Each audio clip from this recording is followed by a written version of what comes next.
According to the latest CBS News poll, more than 70% of Americans believe democracy in the United States is under threat, and more than half of them believe political violence across the country will increase. CBS News elections and surveys director Anthony Salvanto is here. He's the guy that puts the poll together, then tells us what exactly Americans told us. Good to see you again this morning in person.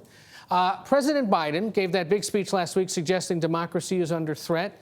And our numbers suggest he may be onto something, right? Well, the concern is out there, Ed. Take a look at the number who say they think political violence will increase. And not only is it 2/3, but that has been itself increasing. More people worried about that, though I should say both parties say this is not a good thing. That is a bad thing.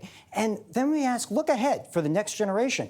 And a majority thinks the U.S. will be less of a democracy going forward. So, yeah, the concern's out there, but, both parties blame each other for it. Right. Democrats and Republicans both a bit strident about each other.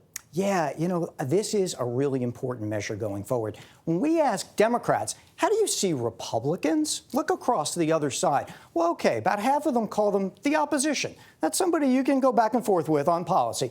But almost half of them call them enemies. That's an existential threat. And then same thing goes when you ask Republicans, what do you think about Democrats? Opposition, yeah, half of them, but half of them call them enemies. And this is so important because it tells you this is going to be an election, not just about a fight over public policy, but over the other side's motivations. And the perhaps silver lining in this is it's half of Republicans, half of Democrats feel that way. So only about a third of the country really is feeling that way about the other side. That is such an important point. Still a big number, but not as big as people may worry. It is not everybody. There's independents, there's half of partisans who don't see the world this way, but oftentimes these folks drive the conversation. They're the more ideological folks. Some of the MAGA Republicans, who call themselves MAGA Republicans, are more likely to be in this camp of seeing the other side as enemies, but it's not everybody, Ed.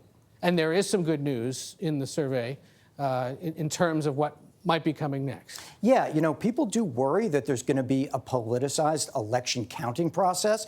Officials may not certify votes, so this may go on past November in some sense, at least people worry. That's not great. Here's the good news. That's not good, but here's where we find young people more optimistic that Americans can work out their differences. And that's where we find the bright spot in all this.